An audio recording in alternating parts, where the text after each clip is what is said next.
Hello, Lincoln Scholars. It's me. I'm back. Sparks isn't feeling so well today. I've been having a headache all day, but I'm going to be back. I'm back just for you. Wanted to read a story tonight because I haven't been able to read in a few days. So I have a story for us. Woo! Just want to give you some updates. So if you've been following us or following the PPS page, you know that virtual learning has been pushed back a little bit. So it's supposed to start on the 16th, but we want to definitely make sure we have enough technology for everybody or packets that people can get. So it's going to be moved to the 22nd. Please come get your packets on the 16th and the 17th at Lincoln School. I'll be there. A few other people will be there to make sure that you all have packets. I'll make sure you have pencils, paper, whatever you might need to get some of this started and going, okay? So the 16th and the 17th from 10 to 2, that is, I believe, Thursday and Friday, right? No, Wednesday and Thursday. I'm sorry. It's Wednesday and Thursday from 10 to 2, okay? So make sure you come and get your packets if you don't have computers yet. And the district hasn't gotten to elementary schools yet, so we're going to get them soon.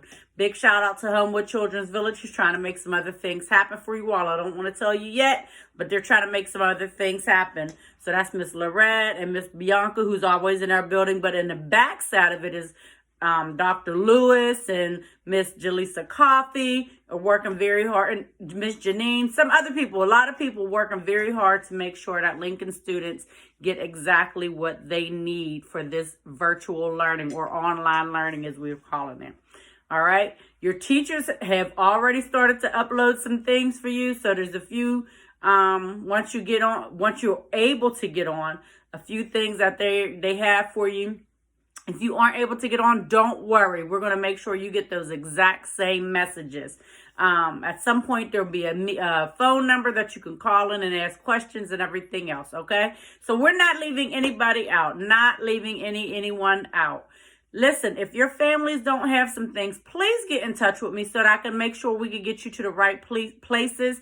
I know I've delivered some boxes of food for some families. I've done a little bit of grocery shopping. Some other people have done some other things to make sure that all of our families have everything that they need. Big shout out. I went to go visit my little Savannah Banner. Savannah, we had to do a virtual visit. So she was behind the door and I was, on the other side. But we did get to visit. So if you want to have a visit, and I'm able to make it to your house or to wherever you live, then I will come and do a virtual visit with you. Now, I'm not coming in, not having lunch or dinner, which I like to do, but I'm not coming to do those things. But I can actually stand outside and kind of wave to you and give you a big virtual hug, okay? All right, so on with our story. Tonight, the story is called Ruthie and the Not So Teeny Tiny Lie by Laura Rankin.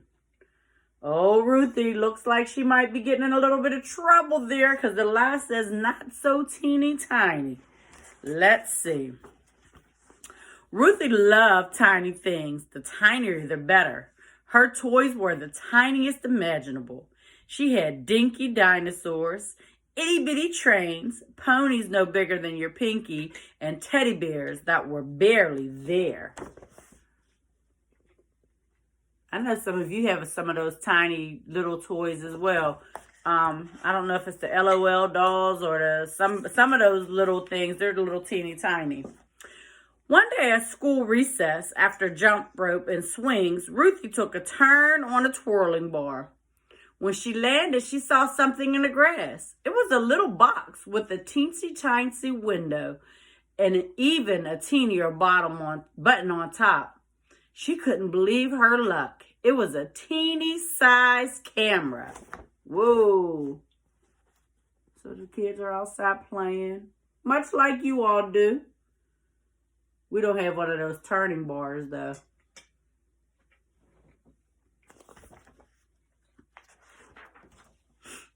Ruthie looked through its little window. Then she pressed the button on top to take a picture. Click! Just like a real camera. It was absolutely the best thing Ruthie had ever found, and it was hers. Click, click, She tried it out every which way. Say cheese, little bug, click. Say cheese, school, click. Say cheese, Martin, click. But Martin didn't say cheese. Martin said, hey, that's my camera.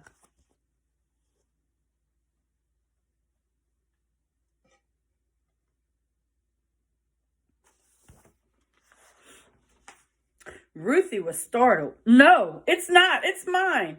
Give it to me, said Martin. It's mine. It is not. It is too. It is not, shouted Ruthie and raced back to the class.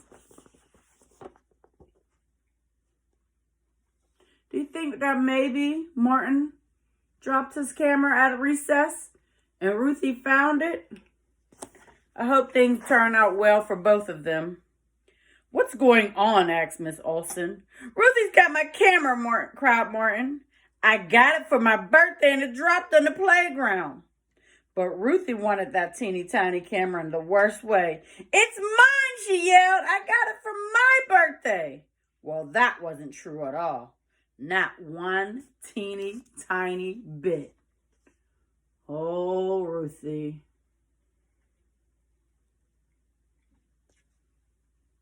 Oh, no, Ruthie. That's not the right thing to do. Miss Olson looked at Martin. She looked at Ruthie. Goodness, this is a problem, she said. The camera can't belong to both of you. I'll keep it safe in my desk drawer for now. Let's talk about it again tomorrow. Ruthie's stomach flip-flopped all rest of the day. She couldn't remember the answer from 2 + 2. When Miss Olson read a story, every word flew straight out the window because Ruthie couldn't. She just couldn't focus. Poor Ruthie, telling that teeny tiny or not so teeny tiny tale. Oh, no, no, no. The bus ride home took forever. Hi, Ruthie, said Mom. How was school? Okay, mumbled Ruthie.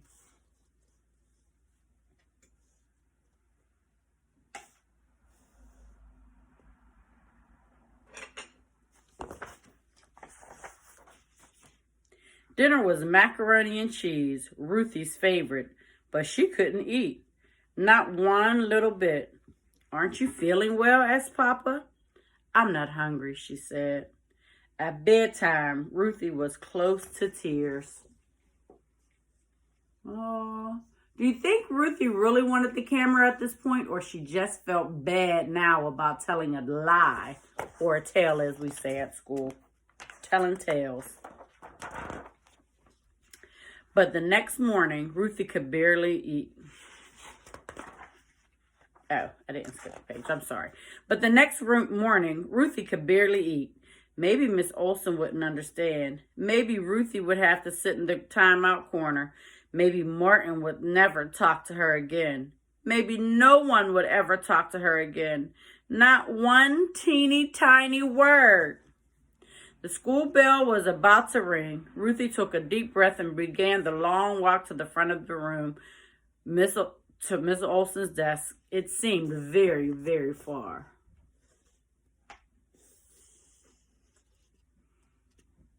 That's her in her kitchen, having breakfast. Her at the classroom walk. Good morning, Ruthie, said Mrs. Olson.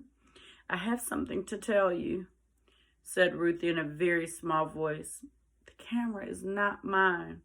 I didn't get it for my birthday. I found it on the playground.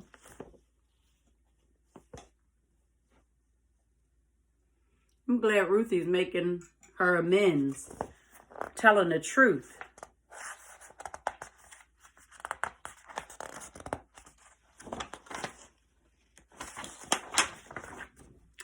Mrs. Olson didn't make her sit in timeout corner.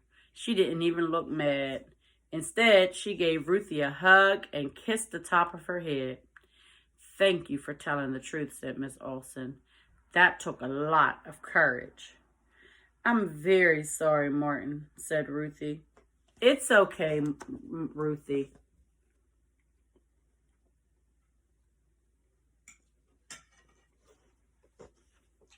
Now she's using her pride. She's using some of those character traits that we always talk about.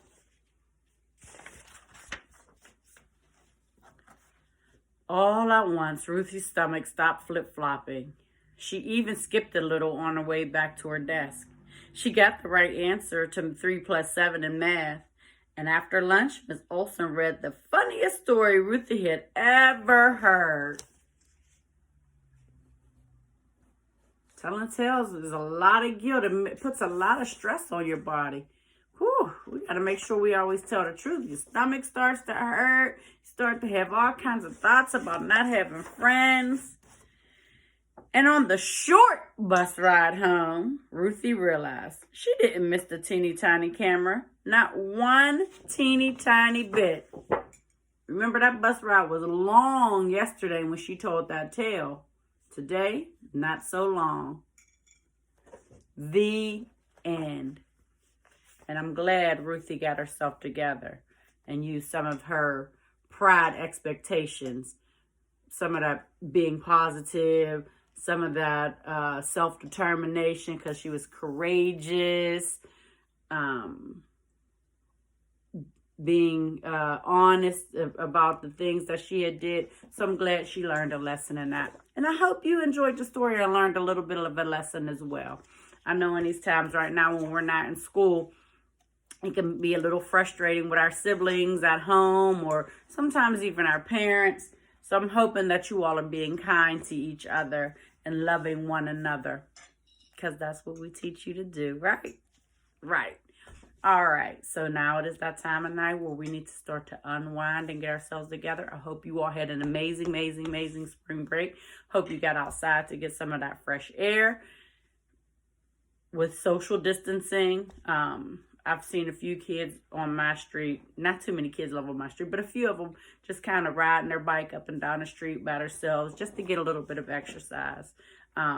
Yesterday, they were outside. Chance was outside, at least on my porch and sidewalk, and he just had some chalk coloring and some things, and he had a good time, especially since we can't really go anywhere and meet up with a whole lot of folks. So I hope you all did the same thing. Listen, grab and goes are back, going to down to Paulson or the closest school to you and get those grab and go lunches. Make sure you're getting them. Make sure you're eating something that's healthy and nutritious for you. Don't eat up all the snacks, okay? Don't do that. Don't eat all the snacks. And remind yourself, you're not always hungry. If you just had breakfast 10 minutes ago, you're not hungry. You're a little bit bored and you need something else to do, okay? So, again, it's that time of night that we need to wind down and get ourselves together, all right? So, I have my cup of hot chocolate that I can sniff in and blow to cool. I have my flowers and my flower petals that I can sniff and blow. And then I'm going to just breathe because we just need to relax and get ready for a week of learning. All right? Close your eyes. Deep breath in. And cool your hot chocolate.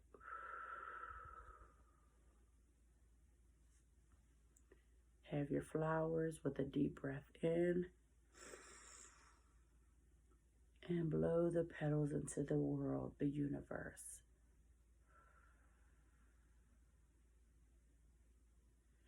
Begin to relax your shoulders.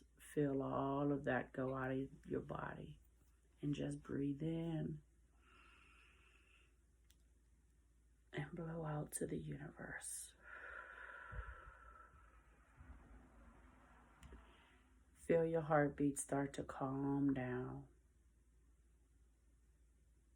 Focus on your breathing.